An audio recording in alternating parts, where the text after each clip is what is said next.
Varför finns det en provins i Norge som heter Telemark? Och varför är dialekten i Bergen så lik skånska? Detta och mycket mer kan vi få svaret på i den här nya boken Finding Achaia. Den här beskriver hur hela kontingenten i Iliaden, de som seglade till Troja och plundrade staden, Odysseus, den trojanska hästen, alltihop, alla de som nu kallas greker, i själva verket var skandinaver. Detta var innan de hade kommit till Grekland och kommit att bli kallade greker. Innan dess så var de skandinaver. Det är slutsatsen av den här forskningen som precis har kommit ut. Och centralplatsen för akajerna, det var Göinge. Namnet Göinge, det är Achaia som har utvecklats så på det germanska språket. Men de var också från Danmark. Själland, det var Hellas, och det är från Själland som landet Grekland nu har sitt namn. Hellas, Hellas. Och de var från Norge. Och nu kommer vi in på det i kapitel 9. De var inte från hela Norge, utan de hade ju kommit från södra Sverige, det som nu Sverige, Skåne. Och bosatt sig på i vissa delar av Norge. Det är slutsatsen i den här studien. Och en av de delar där de fanns, det var Östfold och det var Aetolia. Och fadern till en av de viktigaste kämparna som var i trojanska kriget, han var därifrån. Och så var de från Bojbe, och det är nu identifierat som Skien. Och det som är intressant med detta är att här uppe i Telemark så finns det spår av gruvbrytning av arsenik. Och tidpunkten för trojanska kriget, det var vi kallar det stenåldern, våra arkeologer kallar det stenåldern, men mer specifikt kopparstenåldern.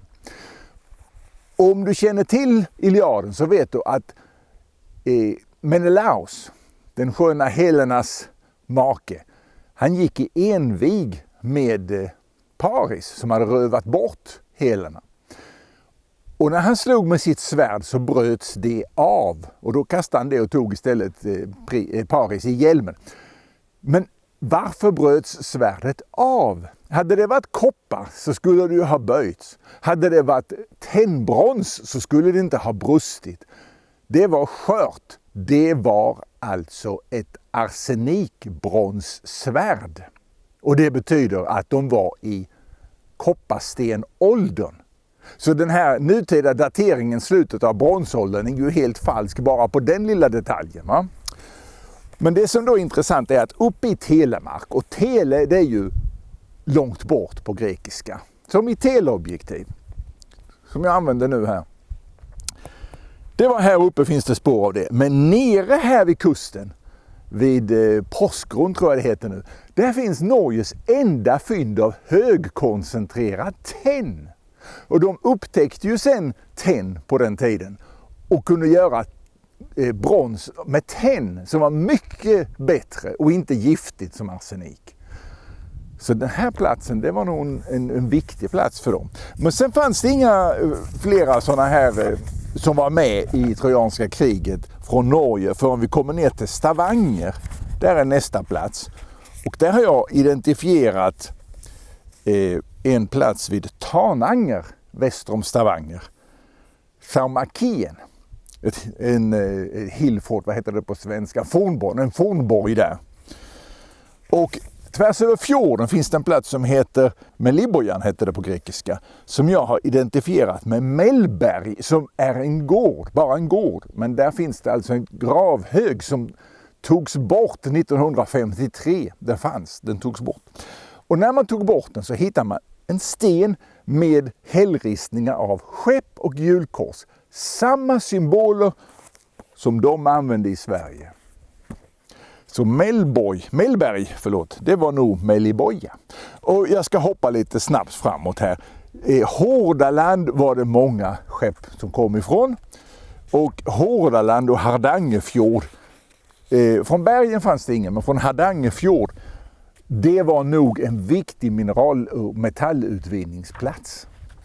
Och där skrev jag om att namnen nog är samma som har utvecklats olika bara. Och det är ju anledningen till att de på västlandet och i bergen talar så lik dialekt som i Skåne. Det var alltså göingar som kom dit och byggde upp den. Det fanns andra människor där tidigare säkert, men de kom dit och blev en industriell elit så att säga, som säkert finns kvar fortfarande. Sen kommer vi till Sognefjord, och i mynningen av Sognefjord finns ju inte mycket, men längst in där finns ju Jotunheim, och det är ju helt enkelt Titanos på grekiska, jättarnas land. Och där var de också säkert ute för mineralbrytning, och där finns en plats som heter Ormalsäng idag, en gård, Ormalsäng, och den har jag identifierat med Ormenion. Det är samma namn som lever kvar. Just det, RM, orm, är nämligen en väldigt stabil kombination av ljud. Så därför har den inte ändrats. Och dessutom så är trakten där i Sognefjorddelen på västlandet i Norge är väldigt konservativ i språkutvecklingen. Så därför har de gamla namnen överlevt väldigt länge där. Och sen när man reser vidare norrut så om man inte vill åka utomskärs så kan man ta en landväg där, och då kommer man förbi en gård som heter Langeland. Och därifrån är min farmors släkt. Så det var nog en viktig plats på den tiden. Men sen kommer vi till Möre, och där finns det flera platser som är. Och nu ska jag sluta här innan jag går in på allt och avslöja allt i boken. Jag har seglat där som ni ser. Ålesund var Ålesund, den vita staden. Det finns många platser som stämmer där med namnen. Men med det så slutar jag. Boken finns att beställa. Bor man i Skandinavien kan man inte beställa den online, upptäckte jag just. Det är bara i Storbritannien och i USA som den finns för onlinebeställning. Men jag ska se till att det går att köpa här från Sverige också. Eller beställ det från en bokhandel. Tack!